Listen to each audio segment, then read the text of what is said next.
229. The Recovery of Memory. Chalcedon Position Paper number 80, November 1986. Memory is basic to the life of man. The loss of memory is basic to senility and is a sad fact whenever it occurs. Some years ago, I knew briefly, in his old age, a gracious gentleman whose family history went back to the colonial era.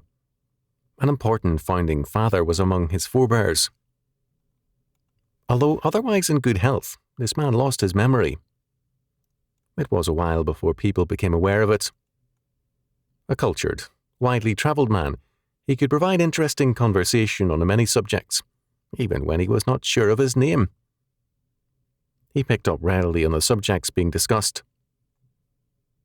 He spoke several languages, including Mandarin Chinese, and, on one occasion, while on a walk, asked a Chinese couple whom he met for directions, in Mandarin, to his one-time residence in Peiping.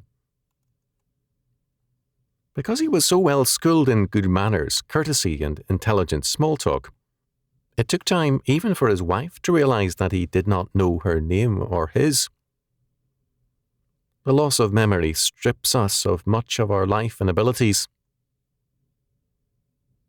Most people think very little of the importance of memory, either personal or cultural. Existentialism has left us indifferent to the importance of the past to life and knowledge. Our present-oriented culture is sometimes even contemptuous of personal memory and history. But history is simply a religious memory of the past. In our history, we remember the faith, men, and events which we recognize as basic to our lives. When men despise history, they are on the road to barbarism, because to despise history is to reject biblical faith and to reject meaning and purpose in life in favor of gratification in the moment. People who have no past have no future. They represent cultural senility. Few have appreciated more the role of memory than the Marxists and the liberals who are neo-Marxist. For the systematic thinkers in this tradition, it is memory that makes us human. Without agreeing with that opinion, we can recognize the deadly effects of a loss of personal memory or of a distorted social memory or history. In the 19th century, as a result of Enlightenment thinking and groundbreaking, historians began the systematic rewriting of all history. The Marxists later were especially zealous in this task. To create the new man in the Marxist model, the memory of socialist man had to be remade by rewriting all of history. In this task, the Marxists were not alone. In every country, humanistic historians began to create a new past for man and a new past for their country. In the 1930s, many attacked Germany's Nazi education as a school for barbarians. They should have added that all humanistic educational philosophies in schools have become schools for barbarians. Their role model is the naked ape, not God's incarnate Son, Jesus Christ. Barbarism is thus the logical product of modern education. It is a necessary and logical consequence of humanistic schools. This barbarism will only increase until all the world is enveloped in its savagery, or until Christians see to the conversion of men, send them forth to exercise dominion, and work earnestly for the reconstruction of all things in terms of God's law word.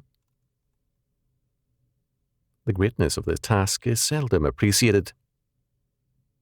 More people are alive today than have ever died in all of history.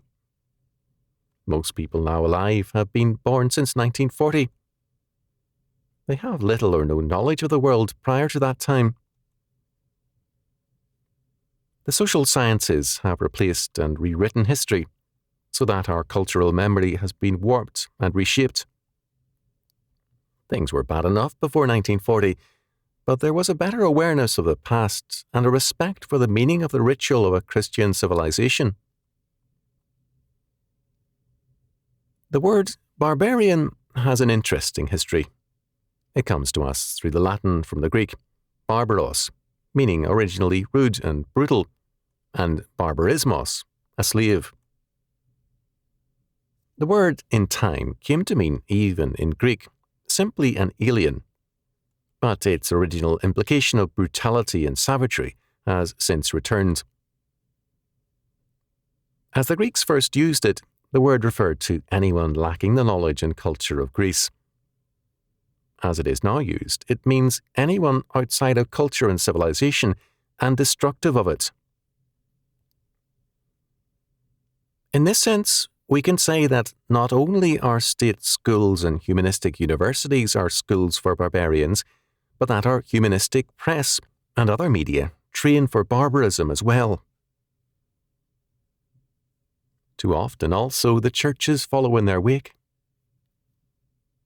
From time to time I hear of devout and godly pastors who, in addition to all the regular services and study groups of their congregation, attempt to start a class in church history and doctrine. The response is often either indifference or hostility.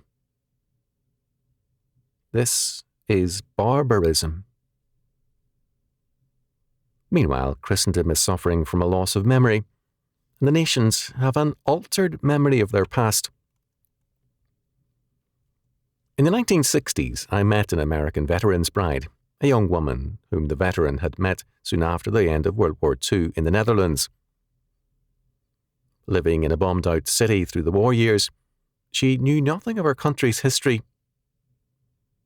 Since I had, as a very young man, read Motley's marvellous histories of that country, I was interested in discussing them with her. I found that she knew nothing of her motherland's history. Because of the war, during the key years of her life, she had been without schooling. The bombed-out schools and the life of deprivation had meant no schooling, and hence no past as a Hollander. She knew about as much of her country's history as she did of Libya's, and she frankly confessed her ignorance. The loss of historical memory in her case was war-created. Wars have brought much dislocation and major separations from the past. One man from Central Europe told me that he had lived, without changing his location, under 6 flags. With each change of rule came a new version of the past. In the United States, we must say that we have done it to ourselves. To submit to what normally is imposed by foreign conquerors, and to view it as progress, is the startling fact about American statist education. Earlier, I cited the Marxist premise that it is memory that makes us human, and a necessary step towards remaking man and society is to reshape man's memory. Joseph Stalin was fully aware of the implications of this, and so too was George Orwell, who presented it as basic to the world of 1984 and its totalitarianism. History is social memory, and for this reason, humanists of all varieties began early to replace history in schools with social science, which is, first, the reduction of history to a naturalistic science, one purged of God and his purpose. Second, since history is man making himself, science is basic to this task. Man must make society into a social experiment towards attaining humanistic goals. For us, as Christians, history cannot be a social science because it is a theological science. It is God, not man, who is the creator and determiner of all things. We must approach all things in terms of the triune God and his word. As David tells us, "For with thee is the fountain of life. In thy light shall we see light." Psalm 36, verse 9. The French philosophers wrote about the omnipotence of criticism, exalting themselves and their critical reasoning. For us, the determining facts is the omnipotence of the Lord God of hosts. Therefore, hear ye him. Western civilization, Christendom as it once was, now suffers from amnesia, a loss of memory, from senility which is a harbinger of decline and death. This loss of memory is far gone, and the pundits of humanism feel free, therefore, to make increasingly outrageous statements about the past and history. Both within the church and without, George Orwell's newspeak and doublethink confront us on all sides. A loss of memory means a loss of direction, and most peoples have lost their sense of direction. A recovery of memory begins with conversion, with Jesus Christ and the Bible. Then we understand man's past and present, his fall, his depravity, and his regeneration in Jesus Christ. Then we know both the beginning and the end of man, and all man's histories are then seen in perspective and true focus.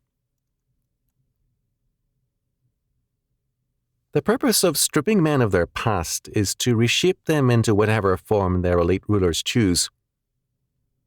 The result, however, is not a new man, but a lost and dying man. Not the new Soviet man, nor the member of the great community of John Dewey and others, but a barbarian, a slave. Only Jesus Christ, our great Adam and our Redeemer, can restore man to his rightful place and right hand. If the Son therefore shall make you free, ye shall be free indeed.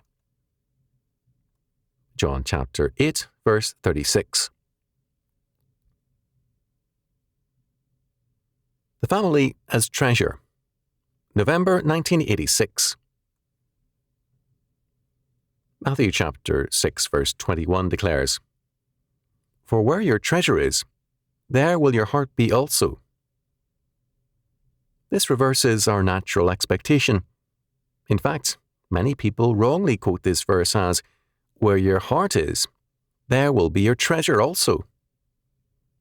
This renders it, if true, impossible to know what a man treasures, whereas our Lord makes it clear that we know a man's heart by his works.